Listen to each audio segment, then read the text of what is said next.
Selamat pagi bersama saya Cindy Raja. Mari kita awali pagi ini dengan semangat baru, motivasi hidup sehat dan inspirasi yang akan membawa kita lebih dekat kepada kebugaran fisik, mental dan spiritual. Perubahan kecil dalam hidup kita hari ini bisa menjadi langkah besar menuju umur panjang yang penuh kebahagiaan. Bersama kita akan merangkul kisah kemenangan, wawasan menarik, dan kekuatan harian yang berakar pada kebesaran Sang Pencipta. Tetap bersama kami di program Renungan Pagi, di mana setiap kata adalah dorongan untuk hari yang lebih baik.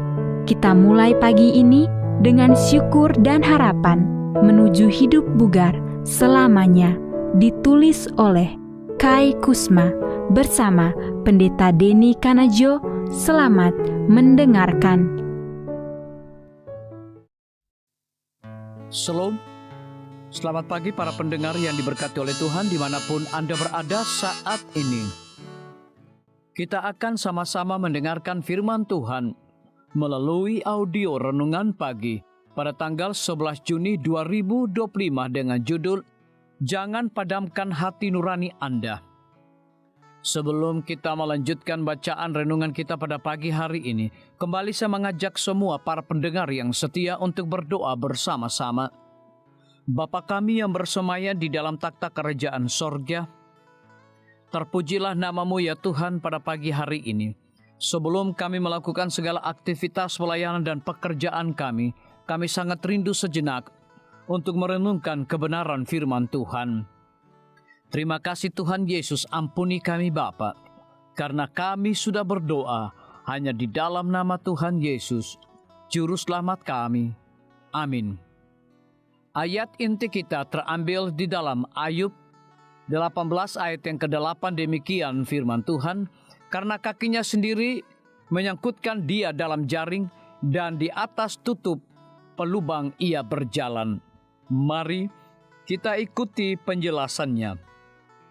Ketika saya pergi ke Amazon bersama para siswa dari Universitas Loma Linda, saya takut pada semua kelelawar. Mereka terbang mengelilingi kami setiap malam, mendekat dan kemudian tiba-tiba melesat menjauh. Suatu malam saya berkhotbah di gereja, dan seekor kelelawar datang langsung ke arah saya. Secara naluriah, saya mencoba membela diri dengan Alkitab di tangan saya. Lalu tibalah malam di mana kami harus tidur di tempat terbuka, sejenis gubuk beratap jerami tanpa jendela. Saat kegelapan menghampiri, saya mulai khawatir dengan kelelawar yang berterbangan. Saya bertanya kepada masyarakat setempat, apakah kelelawar itu vegetarian atau pengisap darah? Mereka mengatakan kepada saya bahwa kelelawar bisa menggigit, tetapi kami tidak perlu khawatir dengan hal itu. Mereka meyakinkan saya bahwa kelelawar itu tidak berbahaya, tetapi pernyataan itu tidak banyak membantu. Masih takut, saya teringat dengan seorang teman di Brasil Selatan yang biasa menggantung botol di jendela gudang yang terbuka untuk mencegah kelelawar menggigit kuda-kudanya. Saya memutuskan untuk melakukan itu. Saya mengumpulkan apa yang dapat saya temukan, botol, sepatu, batu, dan tongkat, dan menggantung itu semua di sekeliling naungan beratap palem tersebut. Kelelawar datang dan mengepung tempat saya sepanjang malam, namun tidak terbang ke dalam. Suara radar mereka memberitahu mereka bahwa ada rintangan di jendela dan mereka menghindari penghalangnya. Belakangan saya belajar bagaimana para ahli biologi menangkap kelelawar untuk dipelajari. Mereka pergi ke gua memasang jaringan. Pada jalan masuk gua, kelelawar terbang ke jaring karena mereka tidak tahu hambatannya ada di sana. Para spesialis kelelawar mengetahui bahwa kelelawar sudah terbiasa masuk dan keluar melalui jalan itu tanpa bertemu hambatan apapun, sehingga mereka mematikan peralatan radar mereka. Dan dengan demikian peneliti itu dapat dengan mudah menangkapnya. Hal serupa juga terjadi pada banyak manusia. Kita pikir kita paham akan jalan kita dengan baik. Kita terlalu percaya pada diri kita sendiri dan kita tidak memperhitungkan bahaya. Tidak ada masalah dengan teman-teman yang meragukan Tidak ada masalah dengan sedikit alkohol. Tidak ada masalah dengan sedikit kebiasaan buruk. Hanya untuk bersenang-senang. Dan kita terjatuh ke dalam jebakan. Jebakan ini dapat merenggut kebahagiaan kita, kesehatan kita, dan seringkali juga hidup kita. Hati-hati terhadap jaring iblis.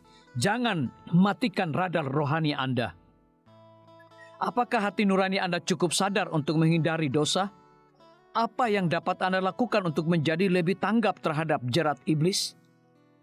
Biarlah bacaan renungan kita saat ini akan menjadi berkat bagi kita semua. Kembali saya mengajak semua para pendengar yang setia untuk berdoa bersama-sama. Bapa kami yang bersemayam di dalam takhta kerajaan sorga, terima kasih Tuhan Yesus. Oleh karena firman-Mu pada pagi hari ini memberikan berkat dan kekuatan rohani bagi masing-masing kami. Pada saat ini hamba berdoa untuk pemerintah kami.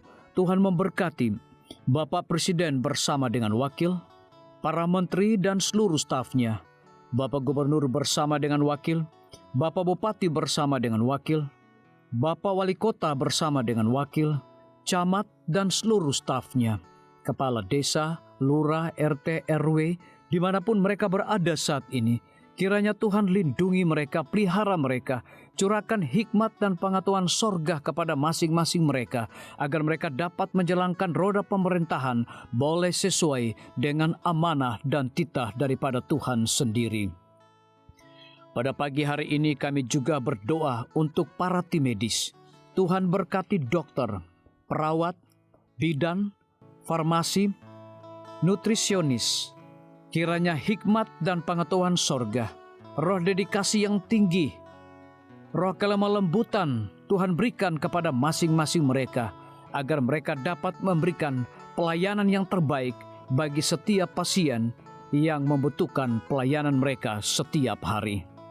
Kami juga berdoa untuk guru-guru, kepala sekolah, siswa, mahasiswa, bahkan dosen di setiap lembaga pendidikan. Kiranya hikmat dan pengetahuan sorga Tuhan berikan kepada masing-masing mereka, agar mereka dapat mendidik setiap anak-anak untuk memiliki karakter Yesus Kristus. Hamba juga berdoa untuk TNI, Polri, PNS, wira swasta, petani, nelayan, ojek online dimanapun mereka berada. Kiranya berkat dan sukacita sorga Tuhan juga berikan kepada masing-masing mereka, agar mereka juga menjadi saluran berkat bagi sesama manusia. Para pendengar yang setia yang berulang tahun saat ini dimanapun mereka berada, biarlah dengan bertambahnya usia, mereka semakin hidup bersyukur dan berterima kasih kepada Tuhan setiap saat. Yang berada di dalam kebimbangan, ketidakpastian hidup, Tuhan berikan iman yang teguh dan pengharapan, agar mereka tetap percaya akan janji Tuhan setiap hari. Terima kasih Tuhan Yesus, dengarlah segala doa dan permohonan kami Bapa, dan mau mengampuni segala dosa kami, karena kami sudah berdoa hanya di dalam nama Tuhan Yesus, Juru Selamat kami. Amin. Demikian firman Tuhan yang telah kita dengarkan. Semoga hari ini menjadi berkat bagi kita semua. Sampai jumpa, Tuhan memberkati.